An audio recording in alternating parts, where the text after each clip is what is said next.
Welcome to the Gnarly Girls podcast. What's up, gnarly beings? This is a loose-lipped, unfiltered, raw-dogging, stripping down of culture.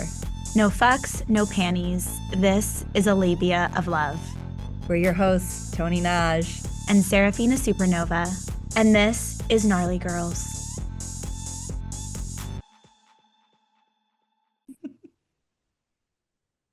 What's up, everybody? This is Gnarly Girls. I'm Tony.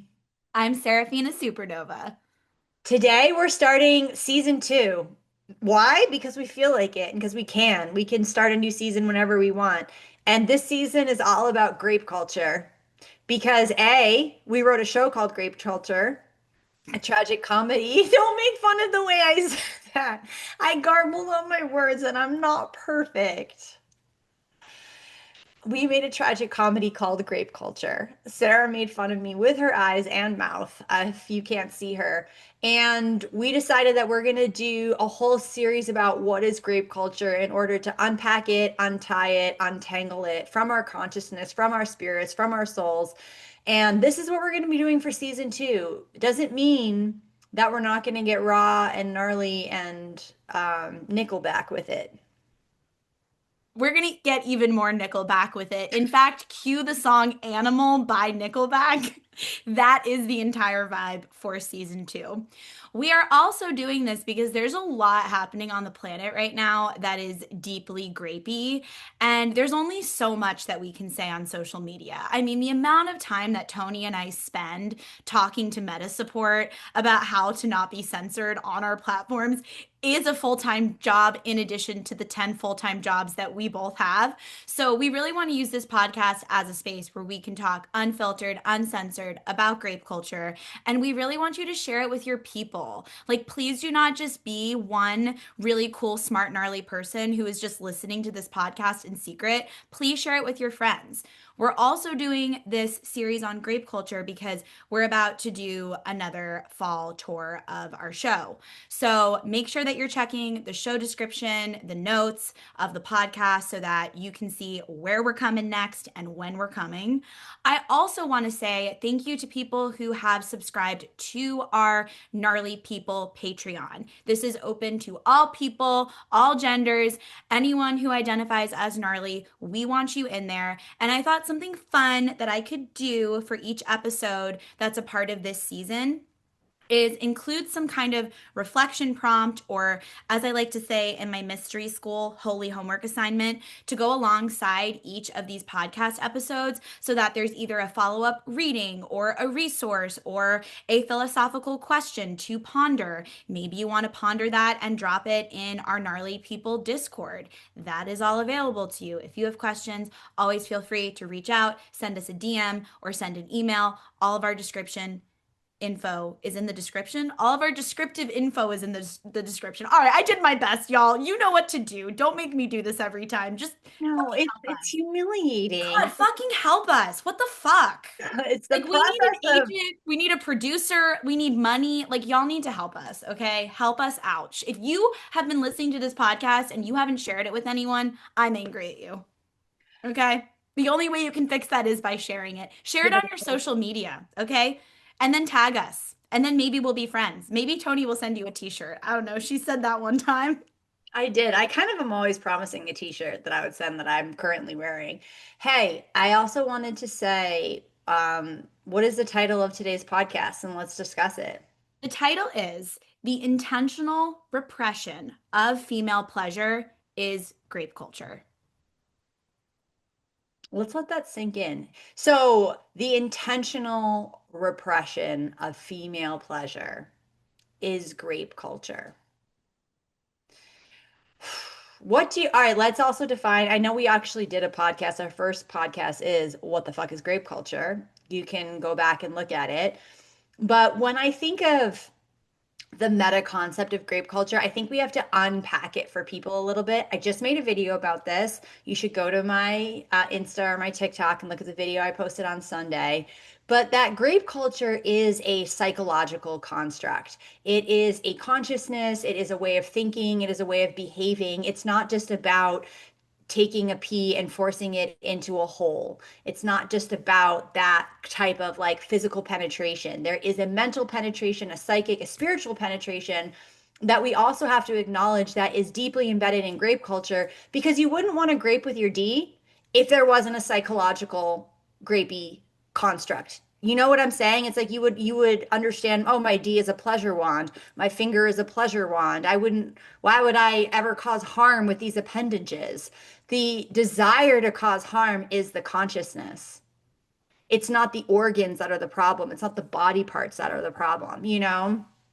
So when I think of grape culture, I encourage everyone to open up your minds and recognize that this is about a desire, a psychology, and the false, I have to say, it's the false idea that this is a powerful place to be, that grape is power, because I think that grape is not powerful. But I do think that the assumption is that it's like power over another.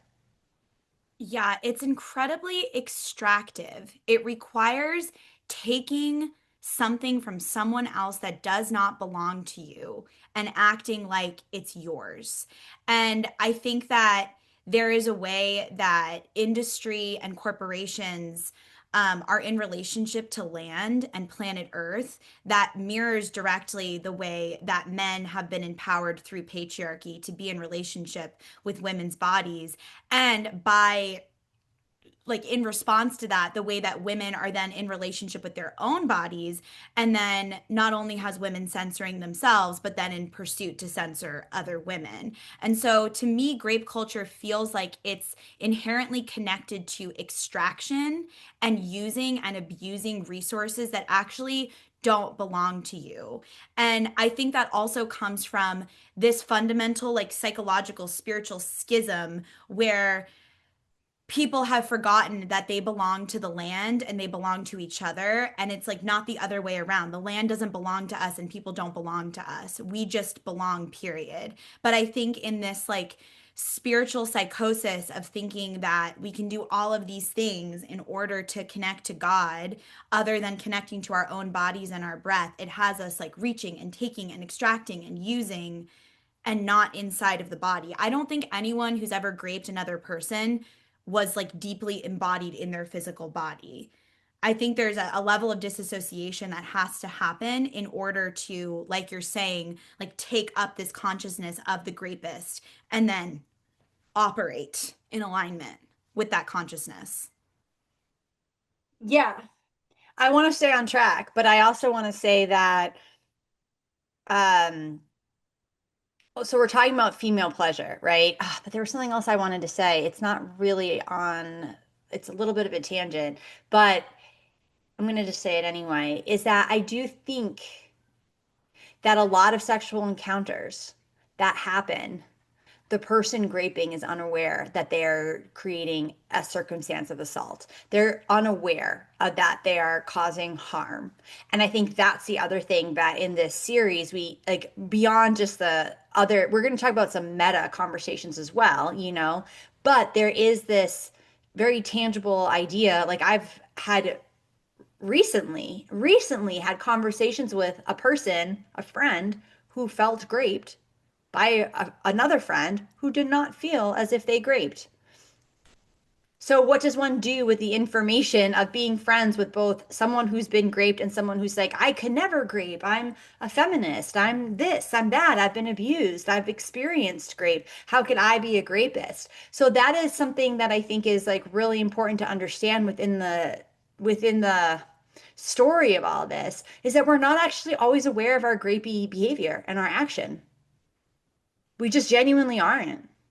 And it's so a part of everything. It's like so a part of the way that I think we are in relationship to all people and all physical objects. And now AI, I mean, the amount of people who are probably already graping AI and just like AI being its own grapey tool. There's so much grape happening all of the time.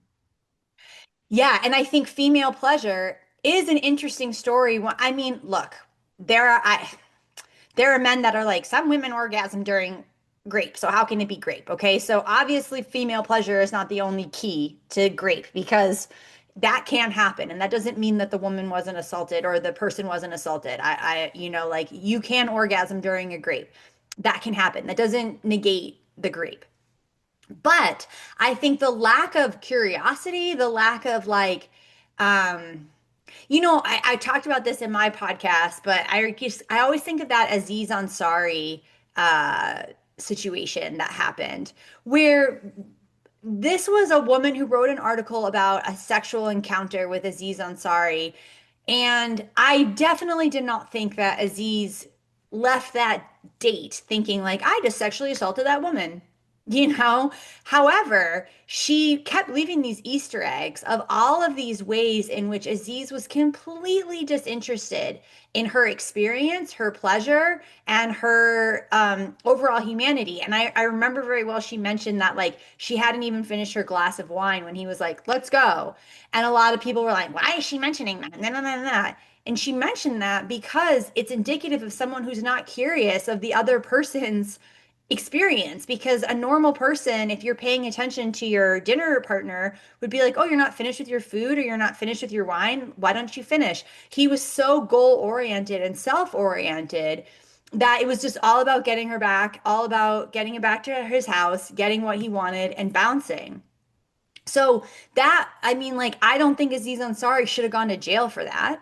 However, I do think that's part of grape culture is like when a guy who previously, and this happens a lot, I feel like with people who feel at one point in their lives that they're not hot, that like, he was an Indian immigrant growing up in the South. Like, I'm sure he had a really hard, he talked about it, like having a hard time like pulling chicks when he was younger. So now he's rich, he's famous, he's on TV. Now girls want to sleep with him that he wouldn't have usually had access to. And this is where grape culture, I think, happens a lot is like when I mean, I'm going to use a word, I don't know if it's an okay word, like a nerdy guy or something, like a guy who doesn't have access to pussy as a teen. Becomes successful. He suddenly has access to pussy because of money and power. And that's an whole other conversation. Like, well, why are women only interested in nerdy guys when they have money and power? We could talk about that. But so they have this new access, and then it's like they are just in a mind frame of exploiting these women and objectifying them because women, never paid them attention before.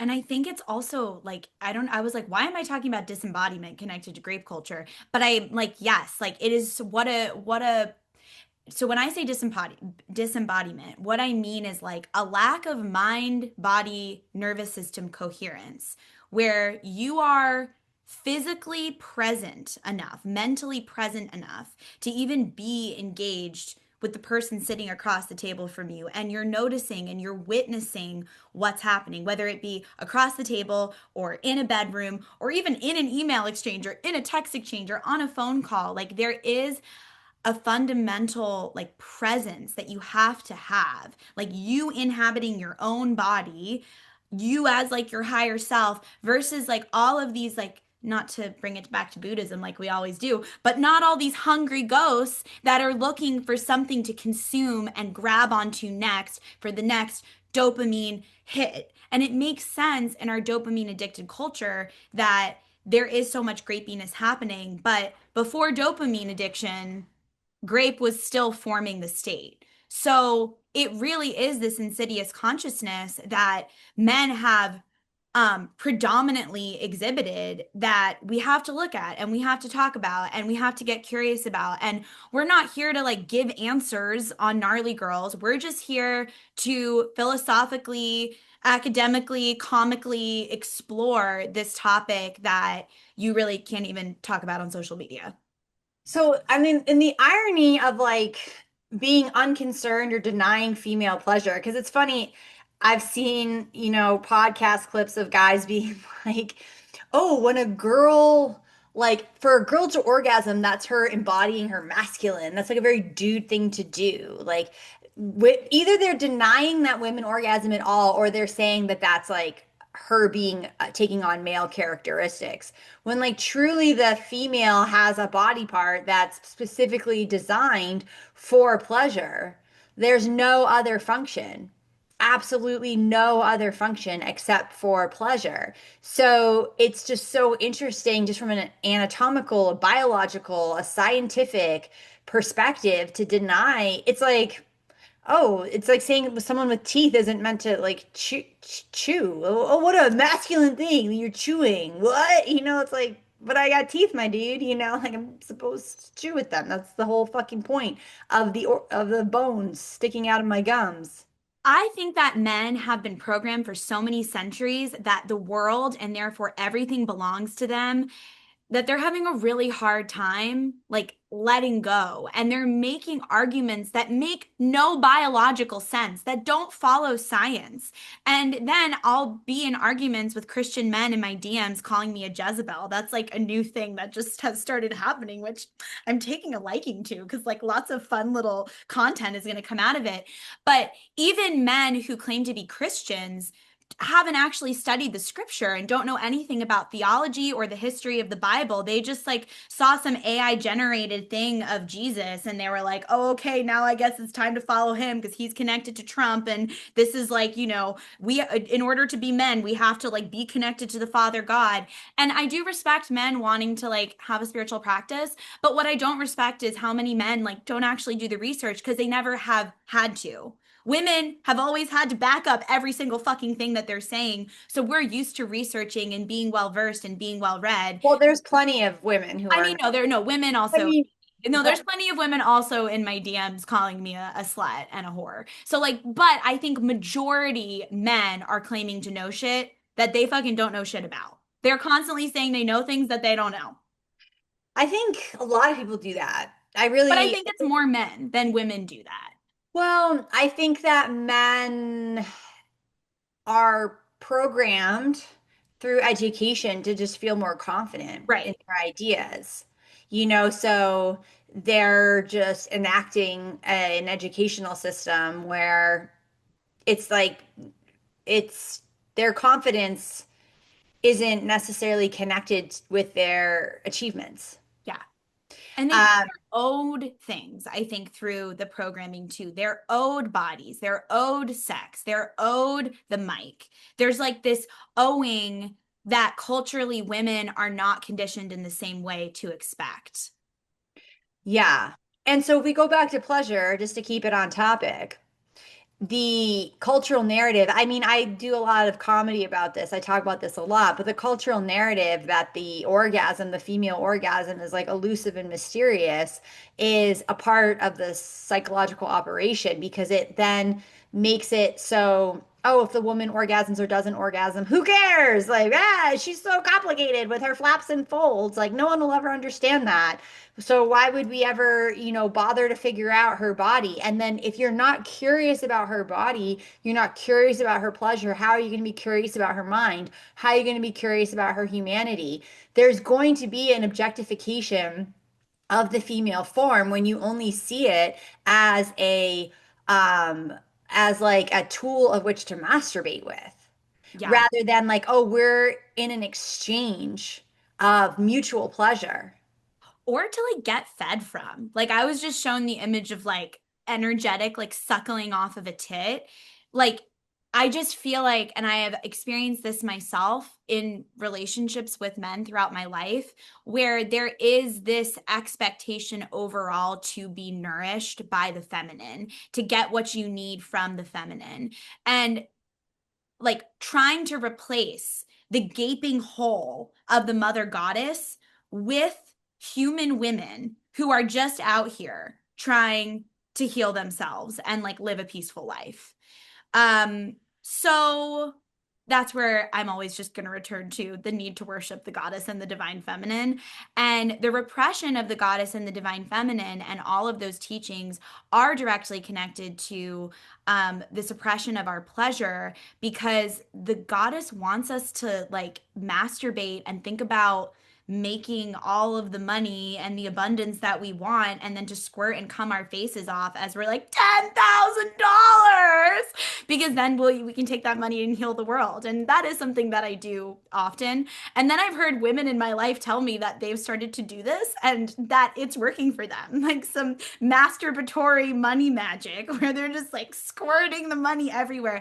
Also, I squirted my face off this weekend. I got my period and my cramps were like super bad. I was like, all right, I'm just gonna like masturbate this like lower back cramp like down my legs and out my toes. And then I had to take a picture of the squirt on the bed because it was like in the shape of a dragon head. Maybe I'll share it in the Patreon. I'm not sure if you can see Tony's face right now. You would laugh. No, it was a dragon head squirt. I was like, whoa. What? Yeah, it was like, but it kind of cut off at the neck. It was like just the head and then the horns. I was like, oh, I just squirted out a dragon. I think nothing upsets me more than squirting because I do not like to change my sheets. It was upsetting to change my sheets. I took them off and then I was like, I went all the way through to the, what's it called, the mattress pad. And then I had to like wash that and put it in the sun. And I was like, this is a lot. I should have just put a towel down. I actually need one of those blanket things that are just like the wet blankets because I do be squirting. And every time I do sniff it just to be like, is this pee? And every time it's not pee because you know what pee smells like. You know, it smells like pee. So. I don't even know where to go from there because for some reason, you know what happened to me? I saw this like porno. My friends like showed me this porno because I had never heard of squirting before. And they were like, no, it's real. Like, come over and we'll show you the porno squirting flowers. Like we were young, and I was like, okay. So I go, maybe they were like trying to start a threesome. I don't know what was happening, but I went and I like saw squirting flowers and it was it was upsetting. I mean, squirting flowers is an upsetting name. And I Like think when the vagina is referred to as a flower. I'm like, can you actually just let this powerful organ, like, no one's calling a penis a pansy. Stop calling my vagina a fucking flower. It's like fleshy folds and it can birth babies and do all kinds of other things. It's not a fucking flower. I love flowers. No disrespect, but just let it be a vagina. Let it be a vulva. but here, me and my grape culture, my own internalized grape culture, something about a squirting flower, just like I think it looked painful. Maybe that was the problem, is that it looked like an explosion, and I just I couldn't reconcile what was happening. I think I have my own grape culture to work through with what I experienced with squirting flowers and this porno fucking never happened threesome that I wasn't clear about. Well, female sexuality is gnarly. It's gross. Like there's lots of things that like come out and like there's just a lot of folds and flaps and it can look like a salami sandwich and it does kind of smell like fish. So at least mine. So I mean, I do eat a lot of sardines. I don't know. Actually, my husband, I think I've said this before. He always tells me that I taste like garlic because I just eat so much garlic, which every time it just makes me laugh.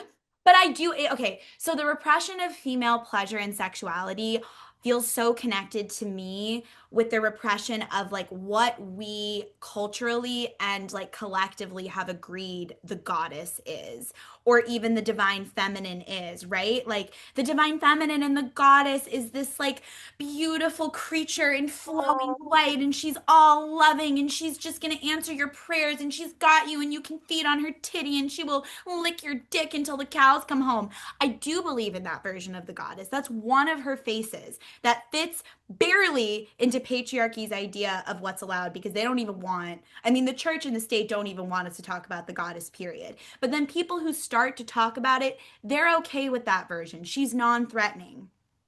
What we're not okay with is the squirting Baba Yaga Kali Ma goddess who I am, by the way, and who literally wears skulls around her neck because she's so annoyed that men around her won't shut the fuck up and listen for 5 fucking seconds after centuries of talking. Men, shut the fuck up. Let the women speak. Maybe they'll educate you. Kali Ma feels this way, so she steps on their throats until she breaks their heads off and then she wears them around her neck.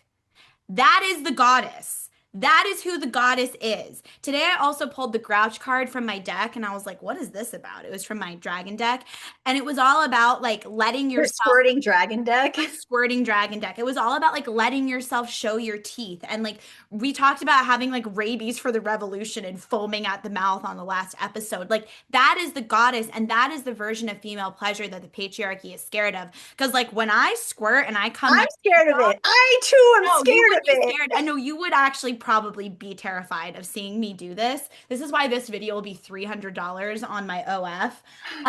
Because when I squirt, I Wait, do did you film yourself doing it?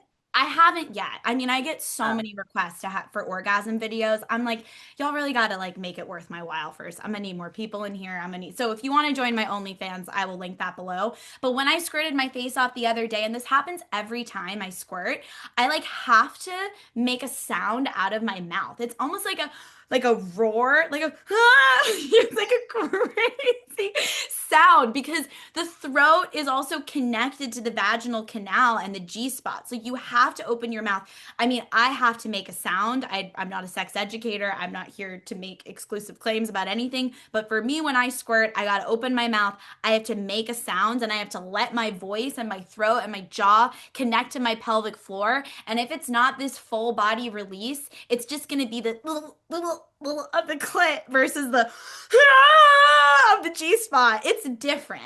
This pleasure, love it. The little like that's pleasure. But what we need in the culture is the in order to heal. I really hope I didn't just I am the mic. dying. Also, my hair looks so good today. This is a result of the fact that I started bleeding this weekend and I squirted all over my bedroom. I am dying at this. I really, you, for whatever person you are, you must go and watch Sarah's impression. Yeah, I mean, Come on. I know. It's like I think Uncomfortable. your correlation between like the gnarliness of female pleasure and the gnarliness of the goddess is like very resonant. I really like that simile and that connection. And I think that the interesting thing about female pleasure and like even I, who am like a big advocate, for all of these things, I still feel very like Puritan. I'm like, no, I'll orgasm silently, thank you. I will orgasm silently and without any mess. Just very clean, silent orgasms. And that's enough for me. Those are your Virgo placements. I'm like, that's enough. And it's like, I hear what you're saying, and I'm like, oh, it would be so interesting to want that. But I'm like, I don't want anything to do with that. I don't. And it's like, but I guess I mean feminism is opening the door to the the We have prude. a long friendship ahead of us, my friend. Yeah, maybe you can convince me otherwise over time. But truly, it sounds like I'm like I can't even comprehend wanting that. But this is important. This is it, right? It's like this at varying degrees, I think, of like, then it goes into the place of like, that is wrong, that is sinful, that is gross, that is disgusting, that's not feminine, that comes from men, you're an abomination, you're a Jezebel, which I was looking up this morning. A Jezebel is used to describe a woman who is perceived as controlling, seductive, manipulative, or rebellious. And it certainly is rebellious to come your face off. But I think that's what all the nuns were doing in all those paintings. I think they were like connecting to angels and like coming their face off. I mean, all I do is connect to multi. Wait, so I'm sorry, I'm going back. So with your your G spot, so you're inside of you. That's I think where I get upset. Well, I have come with something inside of me and like felt that like internal whatever. But this orgasm was like a clitoral, like I was using my vibrator on my clit, but I was Okay. doing deep enough like nasal breath work and like the jaws connected to the pelvic floor. So I was sending enough breath and I was like feeling my G spot like through my belly. So I was like, I think my experience of the G spot is you can be like aware of it, you can be thinking about it, you can be sensing it, and then without even touching the G spot, you can have a G spot orgasm through only touching your clit. Okay, see that I could get into. It's just things going. I don't like to put anything inside of me. We've talked about this in the orgasm episode. Something going inside of me that I am administering inside of me upsets me to my core. Maybe a crystal dildo. I don't have a dildo and I haven't gotten one yet because my husband has a perfect penis, but I have been wanting a dildo and then someone asked me to make some dildo content on OnlyFans. So now I'm gonna find one and make him buy it for me because capitalism. Yeah, but I would have to have one that was like stationary. I would need like a fake man or something. I wouldn't want to be the handle, you know? I That is where I get upset. I It's think I too think you're the queen. self-orchestrated. I think you have royalty in your blood. Just for reference, historically, my clan was a servant to Tony's clan in Scotland. So maybe one of my servants needs to come with her crystal dildo. We actually have been talking about this for a while. You're very resistant to a vaginal massage for your lower back pain, but maybe Incredibly. all of you can write in and convince Tony that she should get a vaginal No, massage with a no, crystal dildo. She's no. angry at me even mentioning it. It'll be the only thing we ever edit out of the podcast. No, it upsets me so much. But you know No, what? and I respect that. I've given birth too. You have. And And I you have a different relationship to the whole thing after I do. like birth. No, It's you just do. Yeah. and it's not about like tightness or openness or whatever. It's just like the walls have been assaulted by a human. You know, the inside of me, there was a human that was like, ah, out. So maybe if I had never experienced that, I'd be more open. And also, I did get like every like the gyno appointment was like completely Grape City for me. So I don't like Mhm. people going in there. I don't Yeah. like it. Respect. I'm And not like into it. that's also important for female pleasure, right? For But like I would have like a cabana boy, and if he could just be still, I would just like fuck that. See, this is the thing is I'm a come quick Sally, so I'm wait. like fine with what's happening. Wait. You want a cabana boy to To be be, still with an oh, dude, erect cock yeah, with my dude. So the other and day then use the erect cock. yeah, Okay. I don't like a man to move too much. He, Oh, right. yeah, That he, checks out. yeah, he doesn't move right. But listen, I like him just like, you chill. You chill. But I had a massage the other day and it was like super painful. And so the way I was dealing with it was I was holding her hands. Like I was holding her hands as she was massaging my hip flexors. And I was like, I massage me. I massage me. So I would just like every time it hurt, I just held her hand while she hurt me. And that was like kind of better. So I think I like to fuck in that way too, where I'm like, yo, you just provide the penance.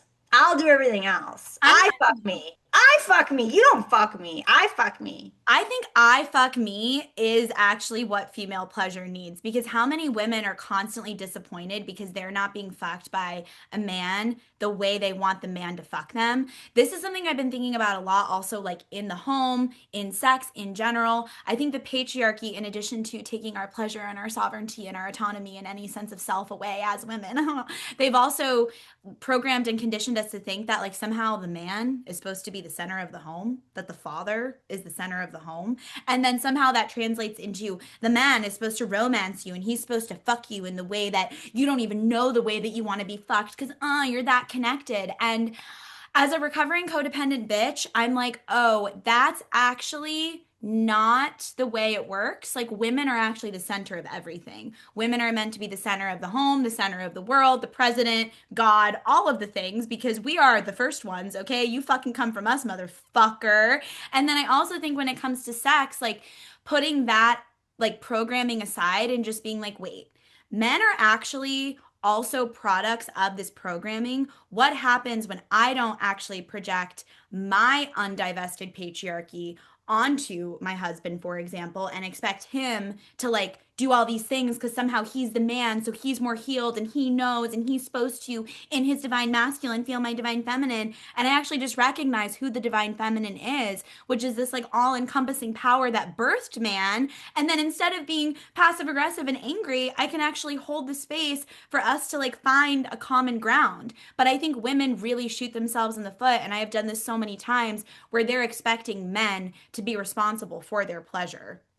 It's not happening sexually, and it's not happening in life either, honey. It's not happening in the chores, and it's not happening in the bedroom. But It it is can not happen when in you're the chores. relying. And let me go back because we do not want a female president. I absolutely not, Sarah. These are political systems that are completely corrupt. They are the wrong systems. We do not want a female president or a male president because a president isn't inherently a Well, problem. yeah, yeah, yeah.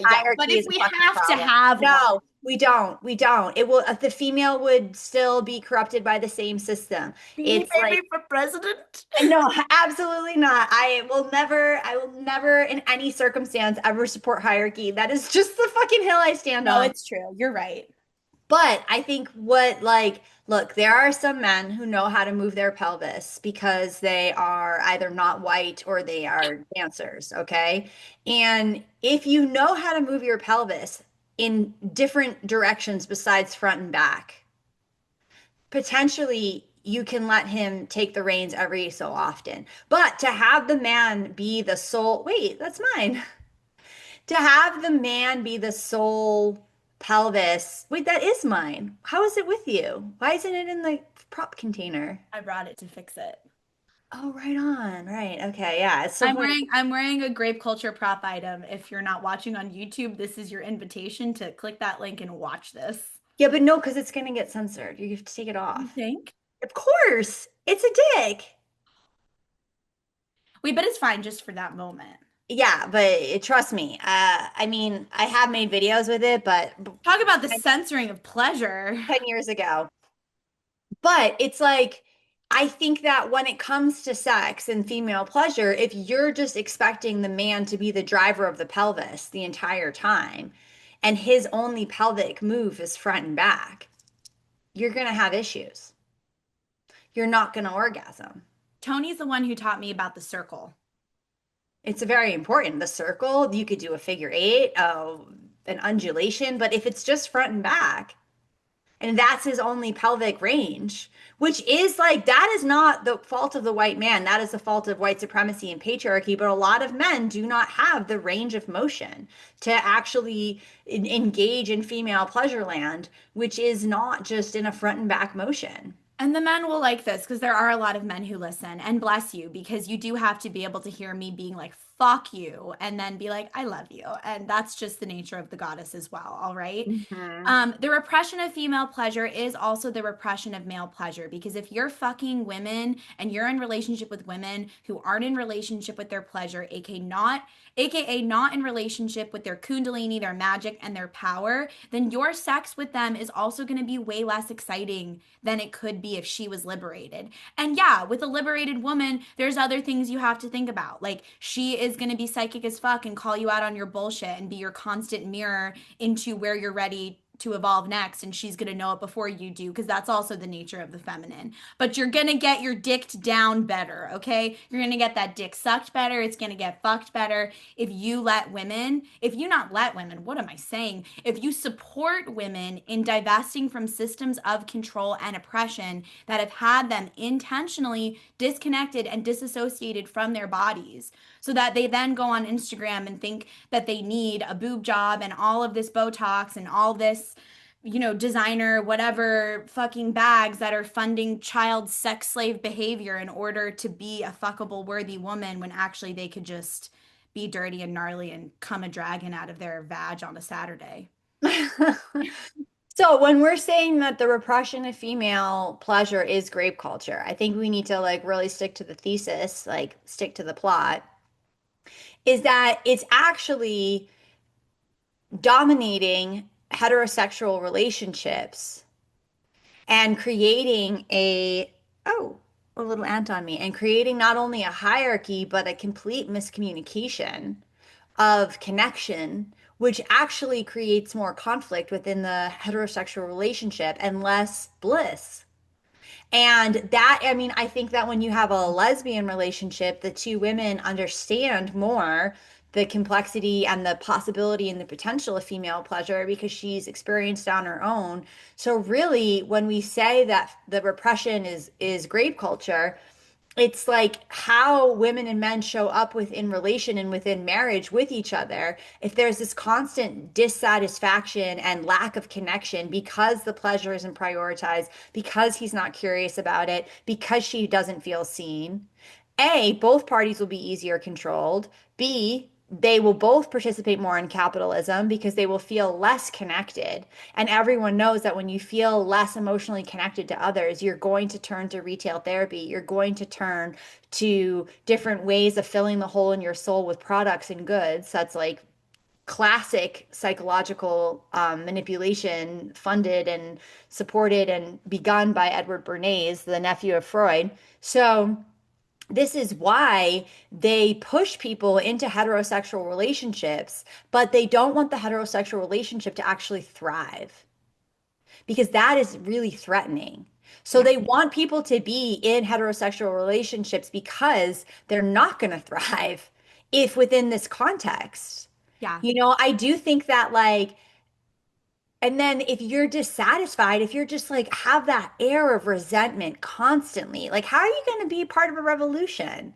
How are you going to question the state? How are you going to be doing all of these things you need energy for when your kundalini is constipated, your sex life isn't what you need it to be, and then you're always like distracted, and then men will turn to porno, porno, porno. They will be in porno land. And then the women will be in shopping land and like in self flagellation.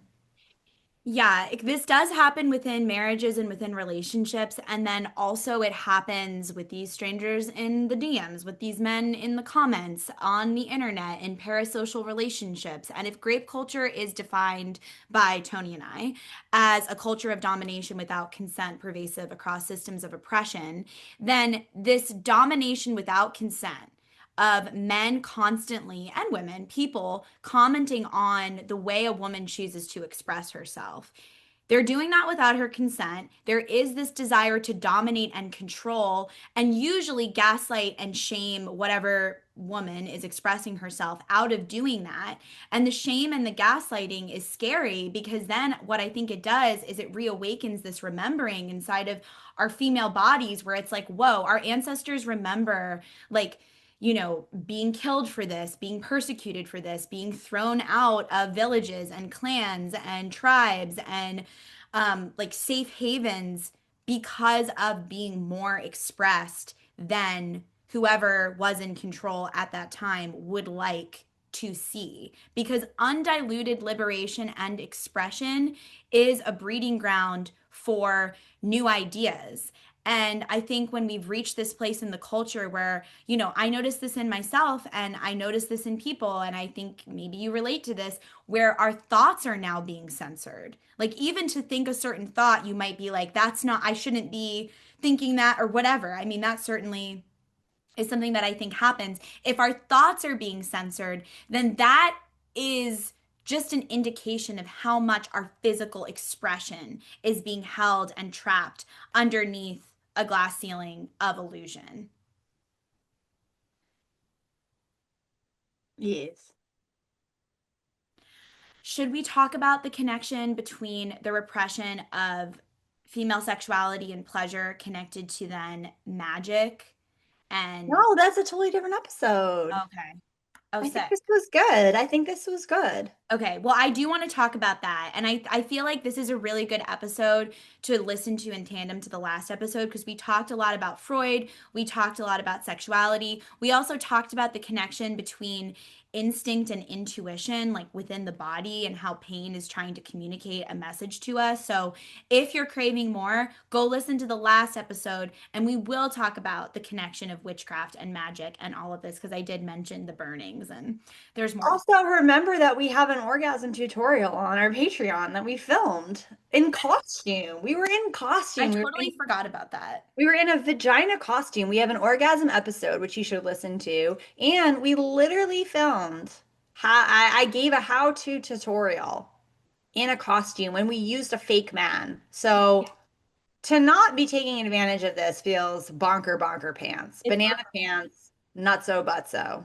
Um, okay, one more thing I have to say because I'm just having like the faces of women throughout my life like flash before me and different moments they've been like, but what would he think if I did that? Like some boy they were dating for 5 fucking minutes who they were concerned like he was gonna have some opinion about what they were wearing, how they express themselves, their political ideas, and also women in general just being so burnt out by having political arguments with men who refuse to shut the fuck up and just listen and ask more questions because the repression of female pleasure is also connected to y'all trying to repress what it is that we're saying. Because if you learned anything from this episode, I hope it's that the mouth and sound and women letting out sound and things from their mouth is connected to their fucking pussies. So if you're censoring the way that women are talking and expressing themselves, you are censoring our pusses because our pusses are ready to talk back, bite back, meow.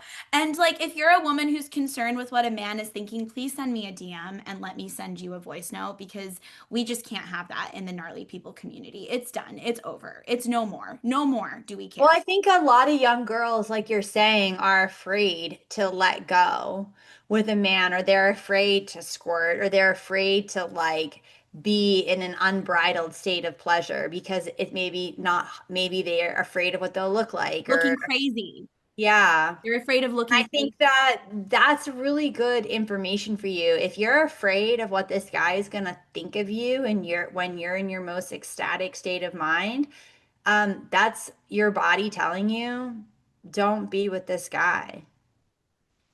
Because the guy that really like loves you deeply would be very excited by that. We don't have time to fuck around with men who don't self-identify as feminists. They can just like decide to come back for 17 more lifetimes and learn their lessons. I don't have time. If you're not already on the train left the station, okay? New Earth is a consciousness and the train has left. And you got to get on it or get off because there's no savior. It's you. Read a book, learn something. Yeah, well, thanks for doing this podcast. Thanks so much, All Tony. right, next week will be something equally titillating. Yeah, I can't wait to decide what like prompt. I feel like it No, needs. we are, no, no, no. I know what we're going to be doing because we are following the structure and the skeleton of the show we wrote. Well, yes, we are doing that on this podcast, which is exciting for you if you've been wanting to see the show and haven't been able to. Like, this is a taste. I mean, the show is so good. No, this is not even close to a This is taste. not even close to, No, but we're following the themes. Like, we're following the themes, and we're, that's what is important, is but what, that this podcast is connected to a show, and it's the connected show. to a show that we do, that we need a producer and an agent and more money for, okay? It's not enough for you to say, come to my city. Do you No, have, actually, it is enough for. No, I completely disagree. I've had people say, "Come to my city," and that's how we've gone on tour. So okay, if you that's if fine. you want us to come to your city, you should email us and You let us should. know, and we'll talk about the details and who you know and how to make it happen. No, No, absolutely. yeah, that's good. That's good. I'm just also in a mood of like, please No come. one, our people, if our people knew producers and agents, they wouldn't be listening to our podcast. They're a different type of person. Listen, we need grassroots organizing and we need people who want us there. So you just got to message us I that you also think want us everyone there. can be doing more. And in my female pleasure and my squirting dragon orgasm, I'm asking everyone who listens to this podcast and gets so much free content from Tony and I all the time to share this and do more and help us, okay? Because if you don't, it falls on me, it falls on us, and enough is enough. But what I was gonna say actually is that I'm excited to think about the prompt that I want to drop on the Gnarly People Patreon for this episode because I think we need to think more about what this is. I feel like I don't want to assault anyone with the squirting photo. I think I got to save that for my OnlyFans. But again, that's linked below if you want it. All right, enough is enough. That, I don't think that's assault. I think that'd be a gift to humanity to see the dragon squirt. Well, consent is important. You guys let me know. And also, you should pay me more for that. So join the OnlyFans. Absolutely. All right, goodbye. Bye. Joke.